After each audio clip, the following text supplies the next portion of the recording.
Hey, good morning to you all, or good day, or greetings.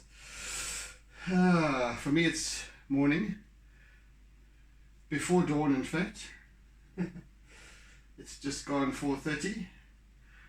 Right, and we're back. If you are watching, well, clearly if you're hearing me, you're watching, so if you could please press the little share button at the middle of your screen, I would appreciate it very much. So we are tackling this Ballito tidal pool. Today I'm going to be working a little bit more with this balustrade. So let me just get on with it then without prattling. I'll prattle later, but let me just get myself going with it, shall I? In the meantime. Right.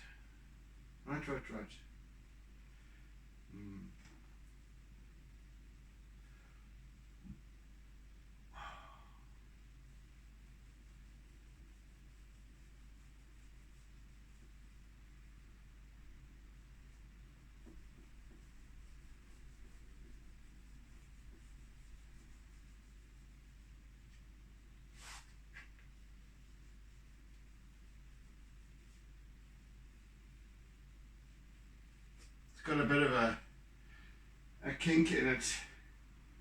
That's not refracted light.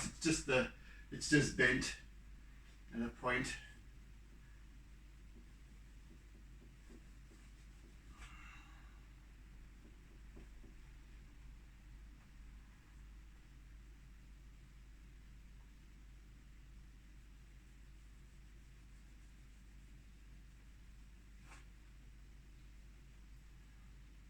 So I'm just going to work with its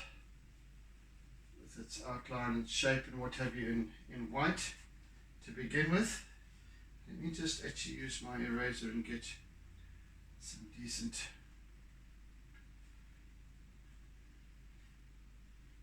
shape going.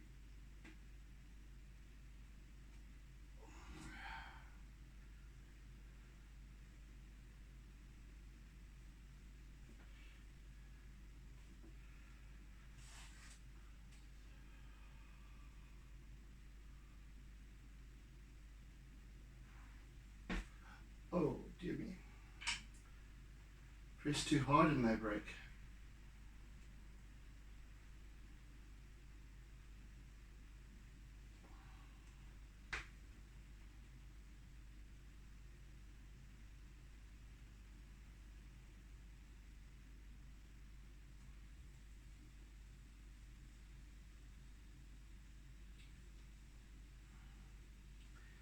See, once this railing takes shape, it will start to bring a whole lot of new definition to the piece, a whole lot of meaning.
Right, T. T.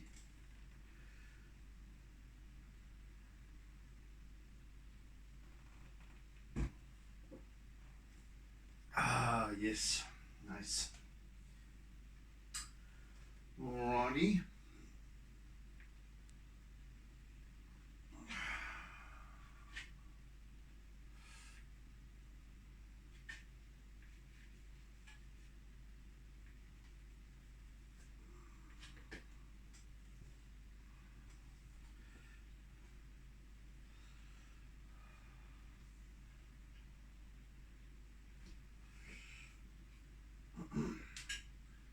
So just add some.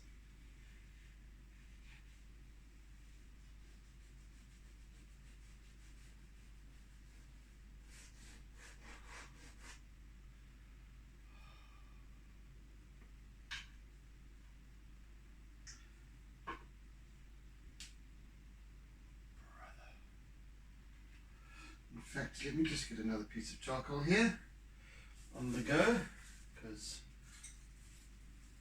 slightly thinner one, I think.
And a little bit of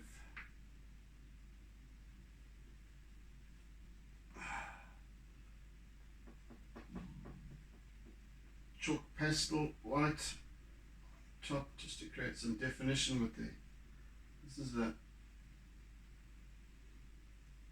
main highlight area. It's not this this ball joint on the balustrade is reflecting the sunlight. It's shiny, silvery, so it's reflecting sunlight and what have you. And then the edge of this balustrade, this very edge over here, also reflecting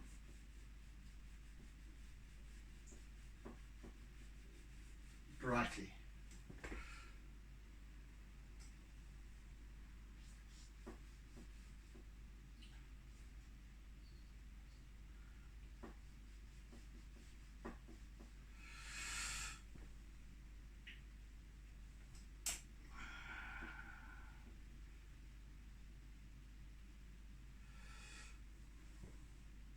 Couple of other little spots as well. By and large, it's fairly bright. Anyway, it's also got blue and grey in it and what have you. So anyway, I'll get to tackle that a bit further later.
this part over here, where I'm working on this part of this whole section of the balustrade is underwater from this joint. It goes in, so that has to be sufficiently distorted and what have you.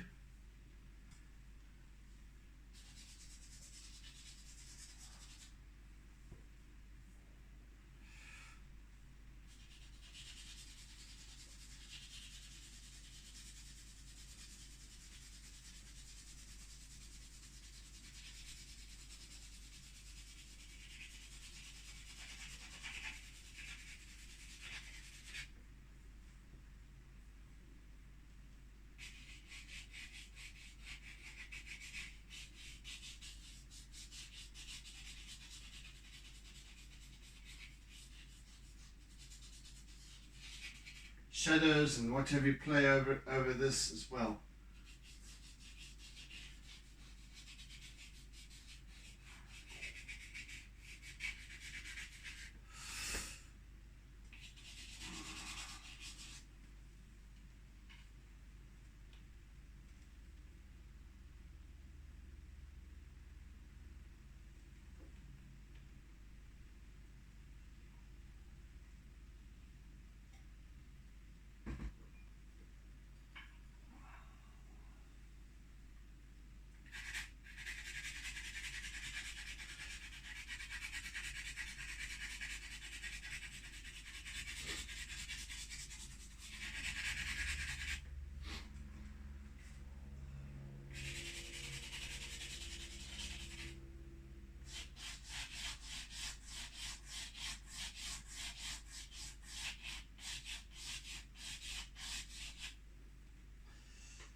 Right, I think it's time to start working with some of the white highlighty areas on the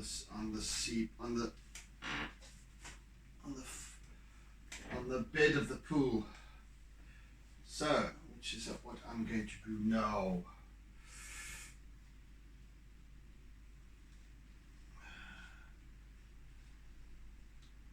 Just make a start, and I just want to get the feeling for it. Let it just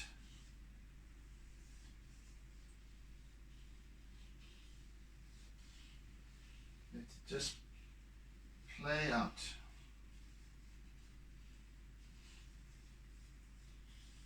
Just allowing my hand to go wherever it wants.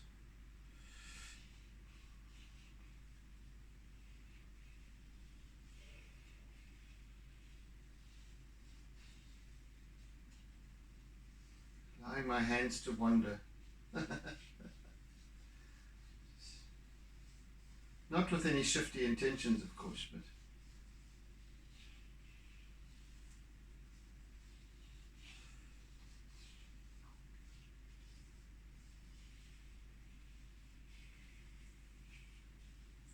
and I can change direction quite quite acutely, as well as in a circle, in a curve.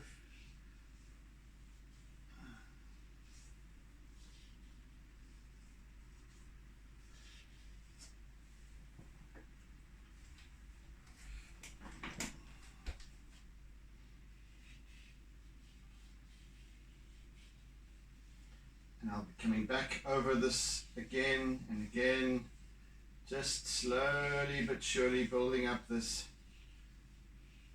as I call it, the spider work of line that forms creates the form of this piece. And I'll come back again with little highlighted areas. There's lots of little funny squiggles and patterns and shapes.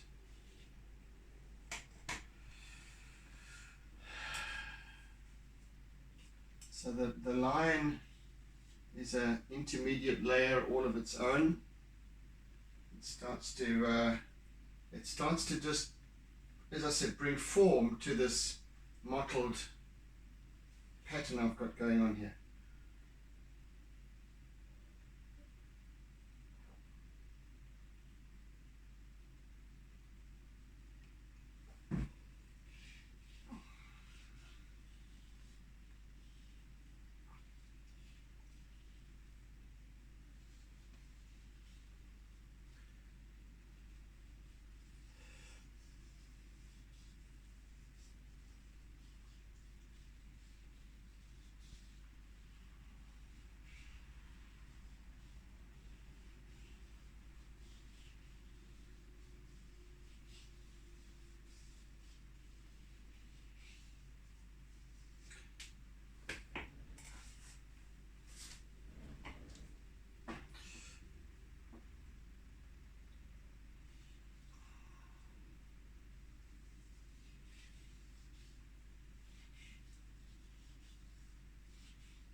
Just as I'm moving, I'm also just twirling the pastel around in my fingers so that it just creates a little kink every now and again as well. And the line changes direction.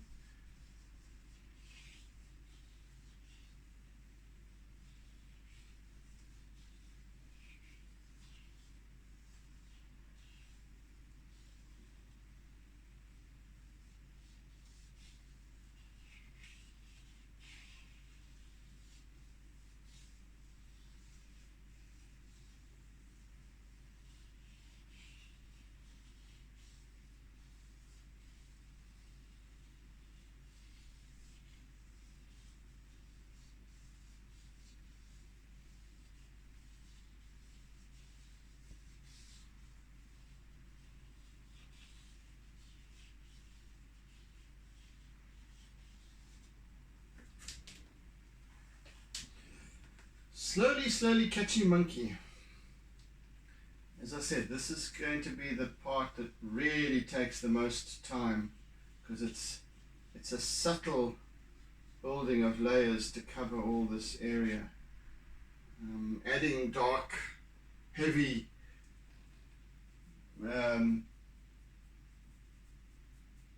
graphic stuff over here is not as nowhere near as time consuming as what this is. This I have to be very subtle.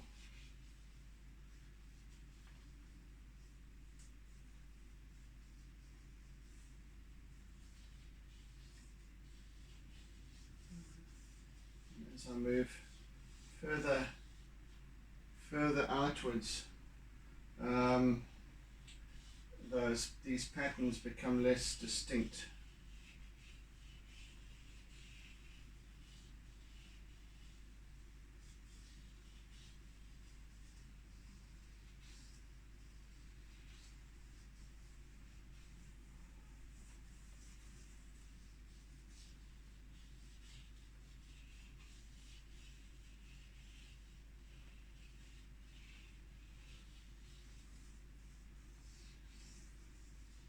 at the same time, there's a kind of a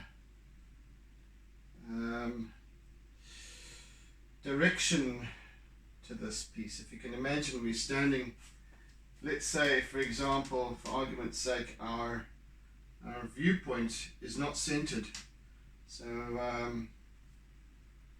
viewpoint is, let's say, from over here, a little bit over a third. The one halfway is about there.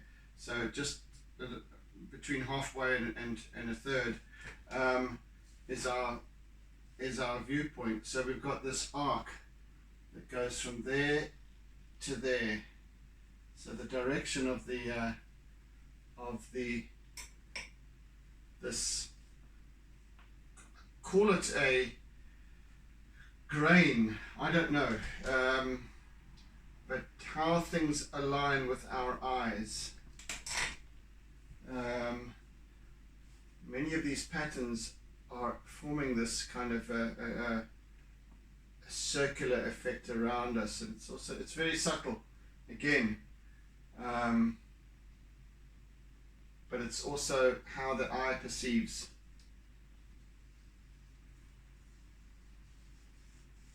How the eye perceives patterns of light, etc.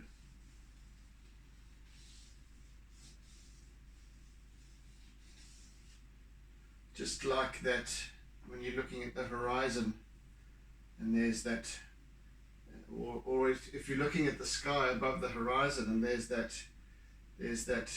it's kind of darker towards the edges, and lighter towards the middle.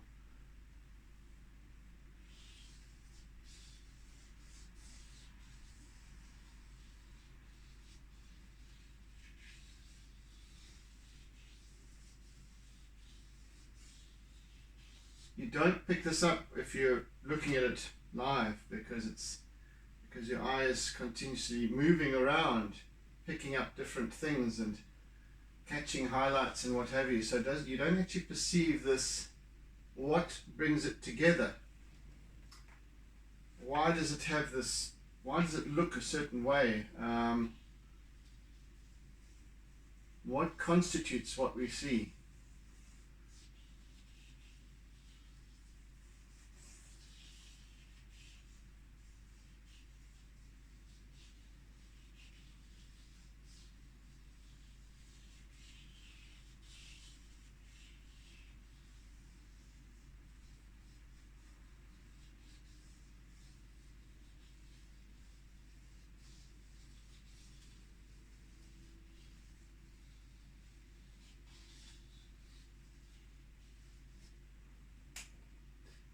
You know, it's a bit like a more wide angle lens will distort and lengthen shapes as they reach towards the edges of the image area, and less so towards the middle. And I guess it's the same with our visual perception. Very, very slightly though, of course.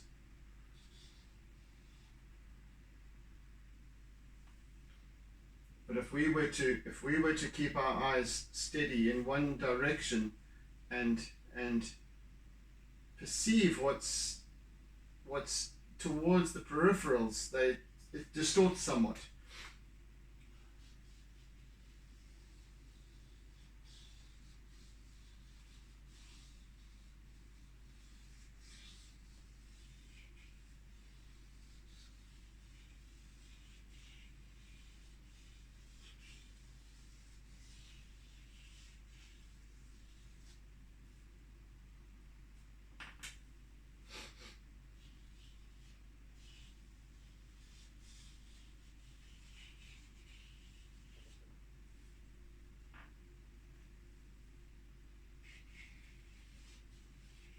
And even as you can see, these shapes are going,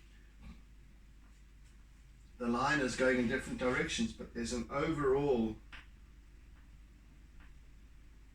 shape to where this tails off over here.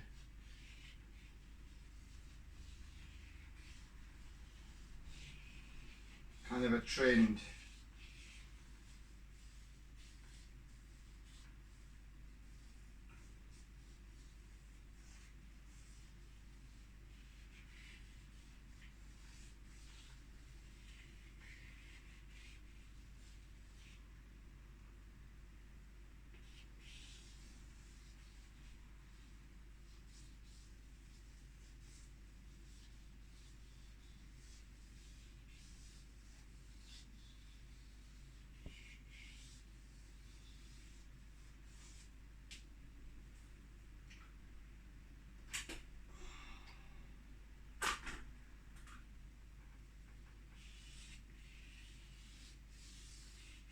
I actually want to use some of my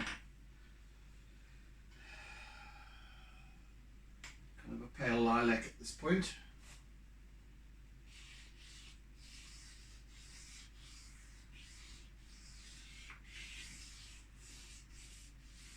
And my pale blue.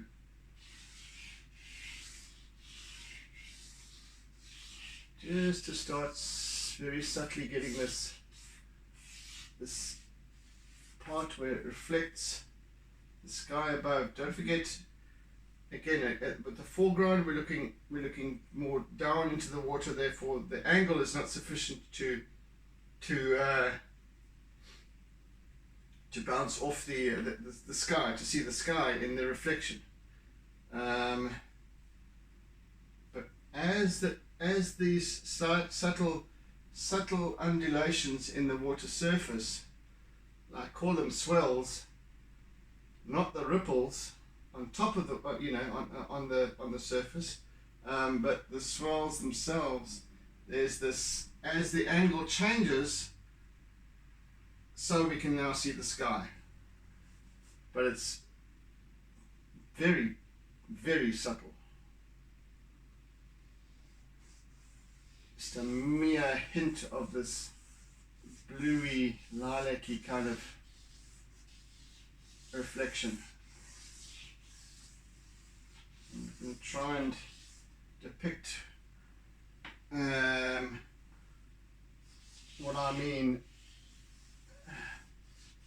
in terms of this. Hopefully will give the impression of this slight swell over here, another slight one over there. It will be far too subtle to see with the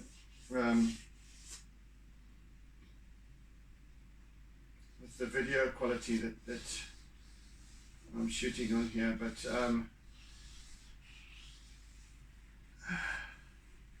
in fact you'll only get to appreciate it if you got to see this piece in real life. So yeah, even it's very difficult to capture this subtlety with a camera.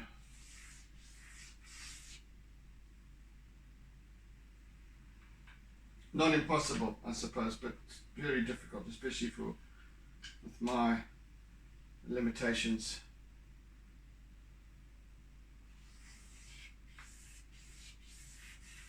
And you'll see there's definitely more of a sheen of blue towards the top, and this is kind of getting towards the extremities of our vision for this piece, and as it goes up a little bit more, so we get to the horizon line, which is about there.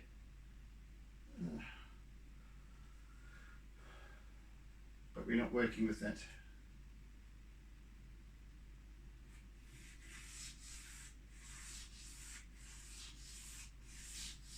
And this is where the difference starts to show between this piece and the previous pieces which had no color in them.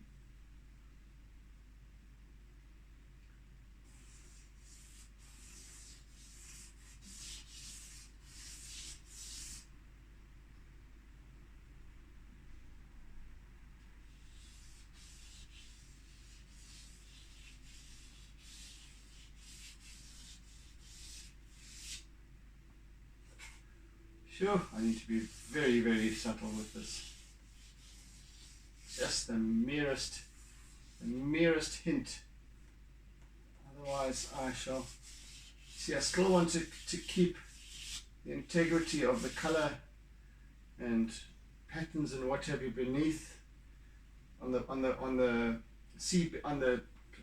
pool bed, but this blue is on the surface. This blue is where we can see the surface. Over here we can't see the surface other than where it kind of meets the objects and then distorts it visually. But here we can't see the surface. We can only see the surface where it reflects. So for me it's very, very interesting to play with this.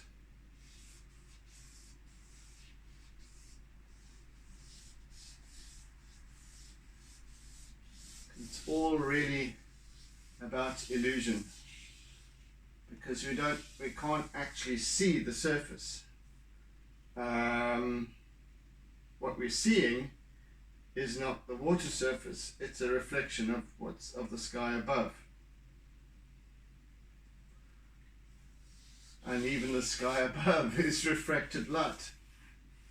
Refracted and reflected light. That's what makes it blue.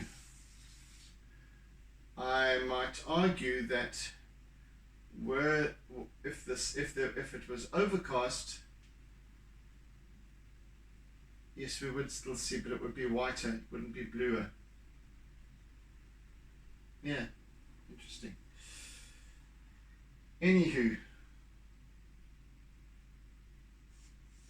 so as I said, that what is very interesting for me is how I am, and this is why I'm doing this exercise, is to see how my technique, style, and everything else has changed in the last 3 years since I did the other pieces.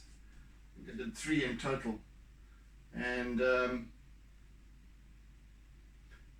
what I am picking up on is the way I am observing, the way I am. See, because back then I was looking to depict much more accurately. I had this kind of fixation on getting it right. Getting it right. Here I'm looking at the not what I see at first glance, but how I see.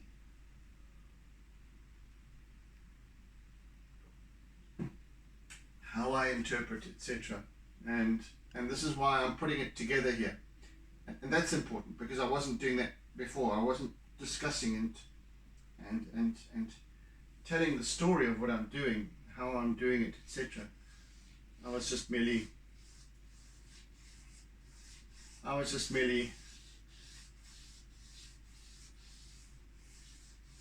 drawing.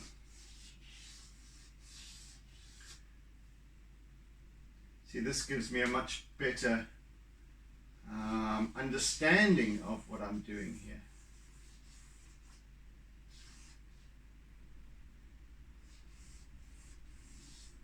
And that's why this experience is so powerful for me, because now I get to know, now I get to see things differently. Now I get to observe differently.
at a point over here I'm going to be using my black Conte and my compressed charcoal, I believe, just to accentuate the dark area, the very dark areas and what have you.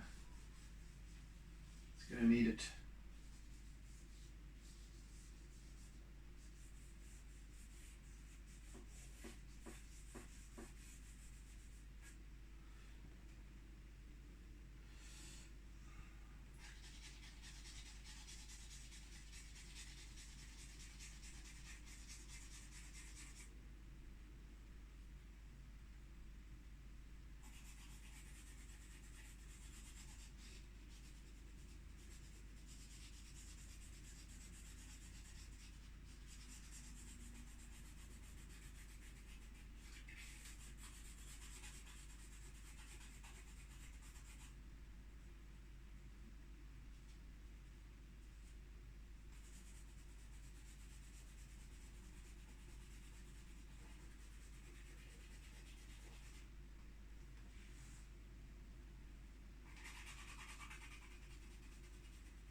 Right, get you out of the way, bugger.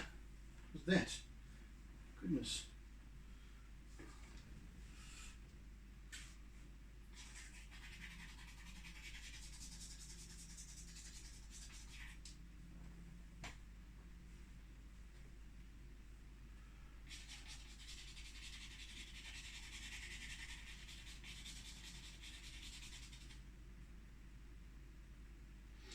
Right, so let's some little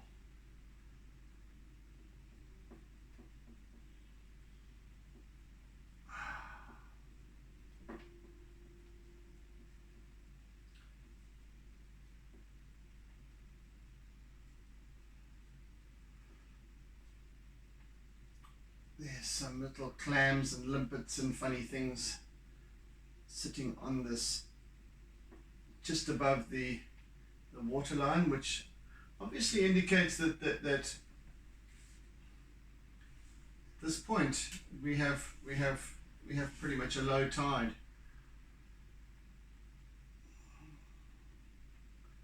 And it obviously raises up as the tide comes in,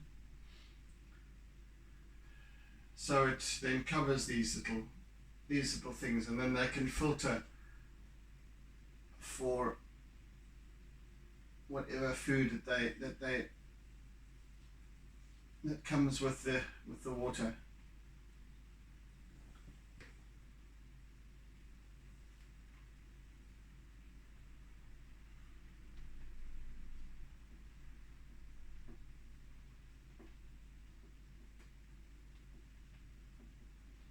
So you'll notice that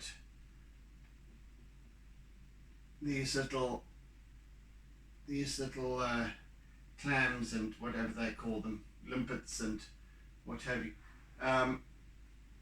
when there's water covering them, they will slowly open slightly so that they can then ingest, bring in the water. They pump it out as well, but they filter it. They filter the water and gain their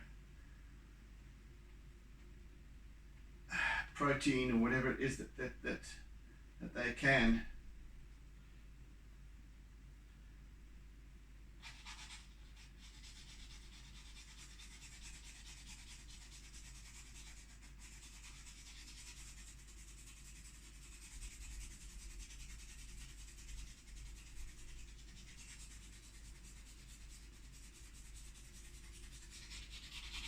So perhaps, and I'm just making an assumption here because I'm not a biologist, I'm not very au fait with what makes things happen in the sea, but perhaps they need the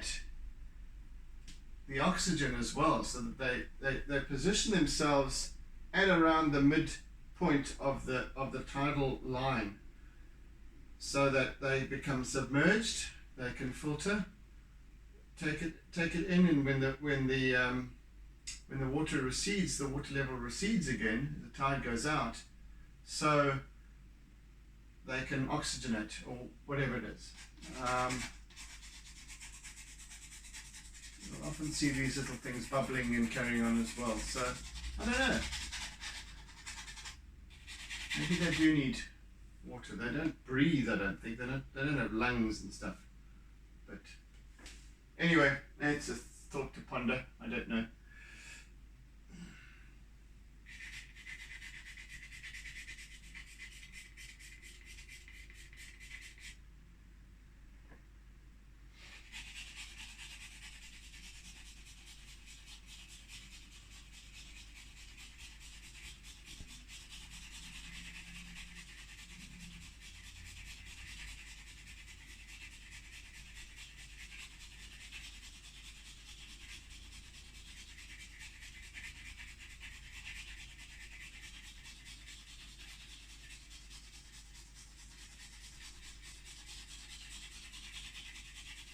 Just slowly building up the darkness of this big granite boulder that sits behind the behind this railing, and keeping the integrity of its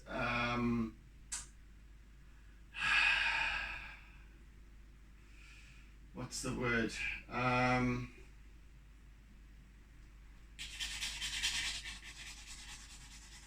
Of its boulderiness. Man, a little brain dead there.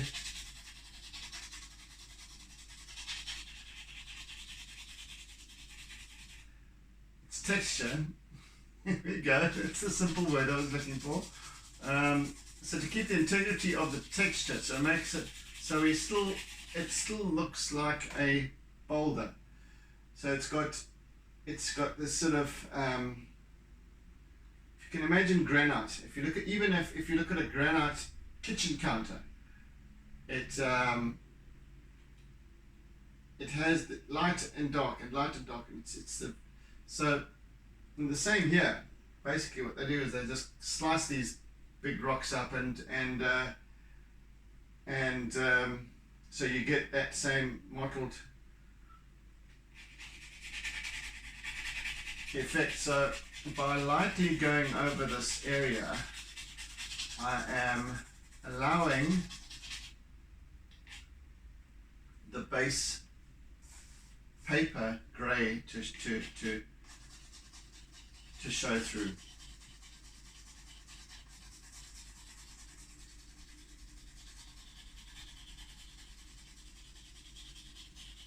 And I'm working on it slowly and lightly, you know. I'm just building this up very gradually.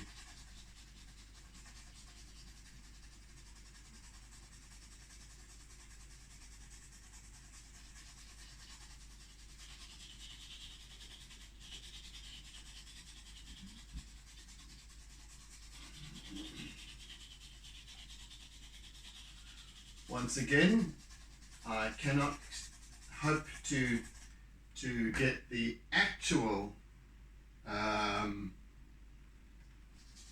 the essence of this rock, in fact the literal essence of this rock. However, I can create the illusion, and that's what I'm doing.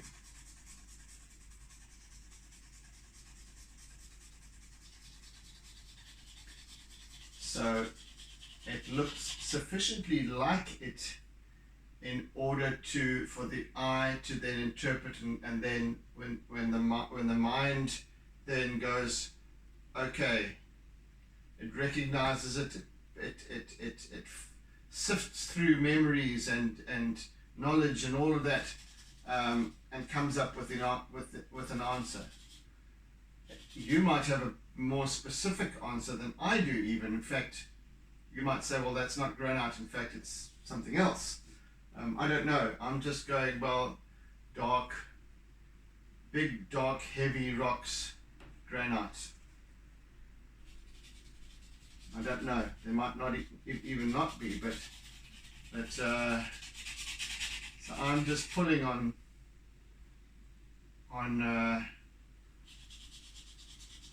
knowledge at this point,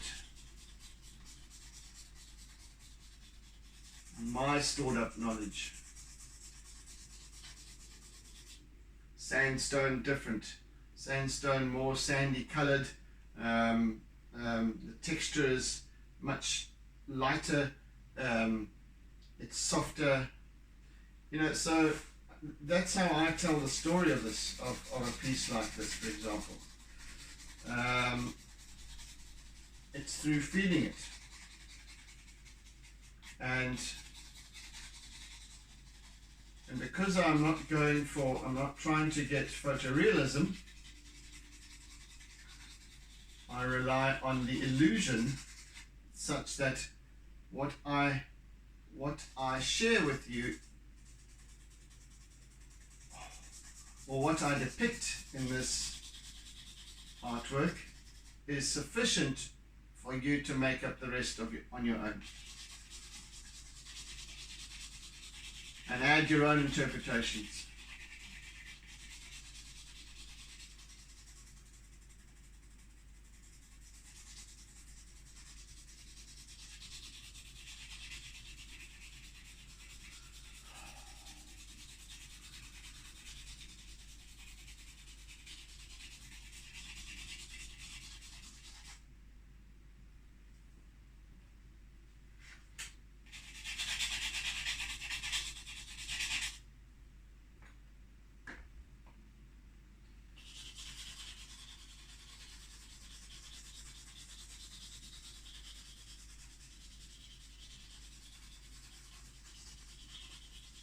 And of course, being a boulder, it's not all rounded and what have you. So it's got little bulbous bits here and there, and shadow in certain places and what have you. So that's what I need to depict.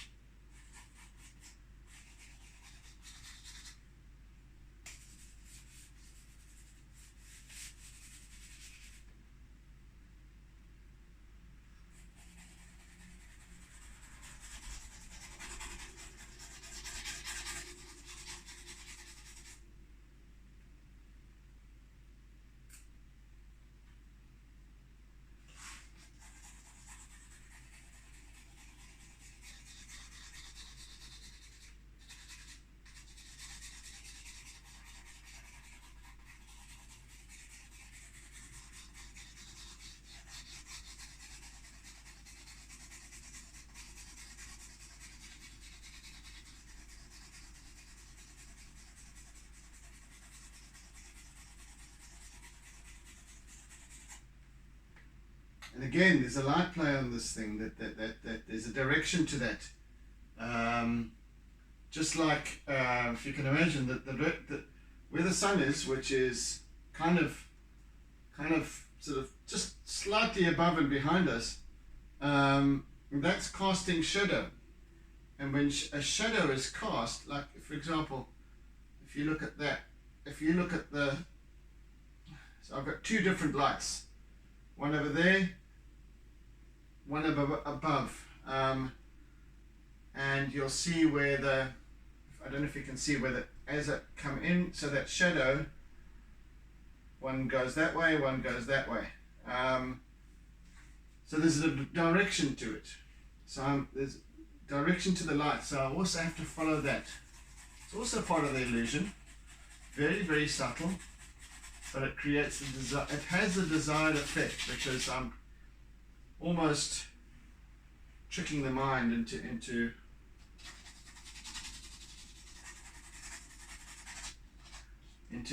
the seeing is believing bit.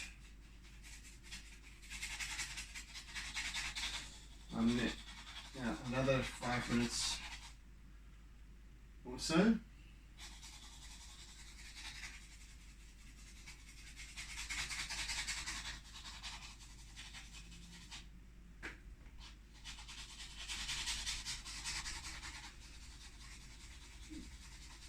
So you see why light is so very important. Lighting is not just about illuminating something. Lighting is all about creating form. It can depict a time of day. It can depict highlights and so on and so forth that bring something to the fore. And that's why when you're setting up a photographic shoot, for example, you position your lighting such that it enhances the subject in the best way.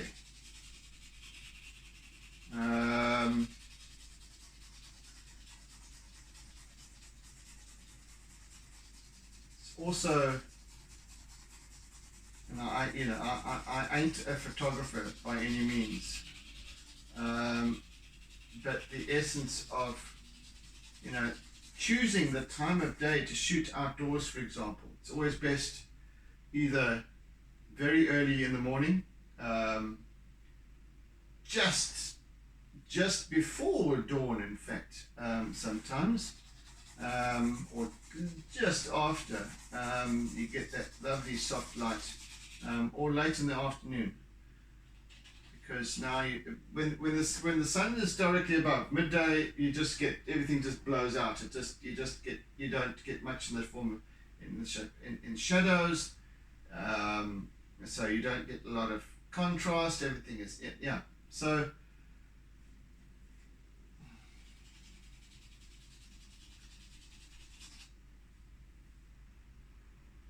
Here I'm working with, kind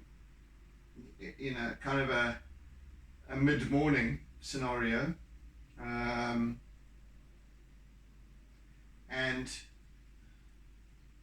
but the shadows that are created here are what interest me, and I can also add lib a lot.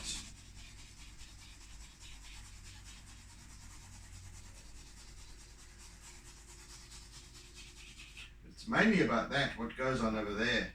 That's what's really intriguing to me.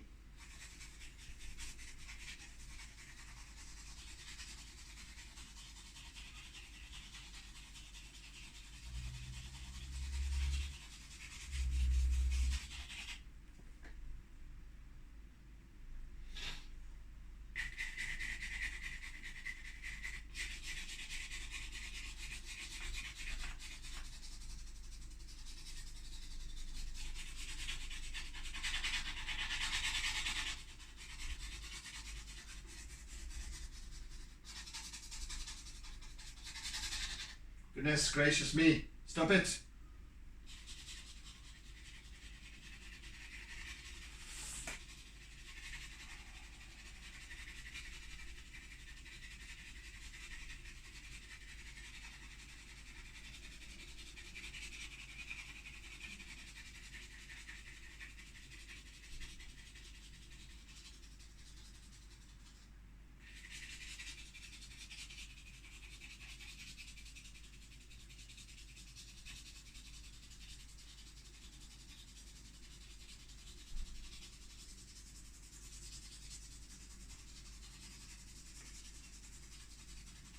Tomorrow I'm going to be using my eraser a great deal. A lot of subtle blending and what have you. And we'll get to complete this piece tomorrow as well.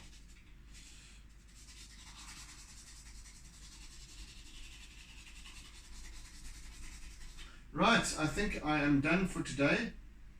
I've made sufficient progress, especially the subtlety of the line work and what have you there, and getting the highlights going and all of that stuff. I'm quite happy with how that's panning out.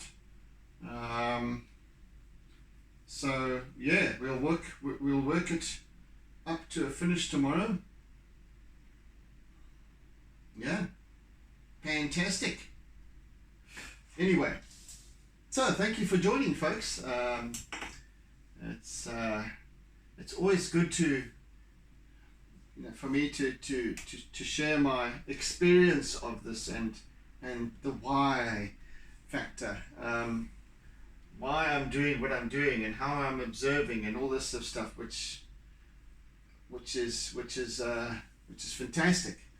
Gives me reason, gives me purpose, and it helps the creative process as well, most definitely. So anyway, thank you for joining, thank you for sharing, and do tune in again. The final piece, the final stretch tomorrow, final session, and so have a fantastic day further. Oodles and oodles of toodles. And yes, catch you again soon. Have a good one, folks. Bye bye. Always, always, always doodle.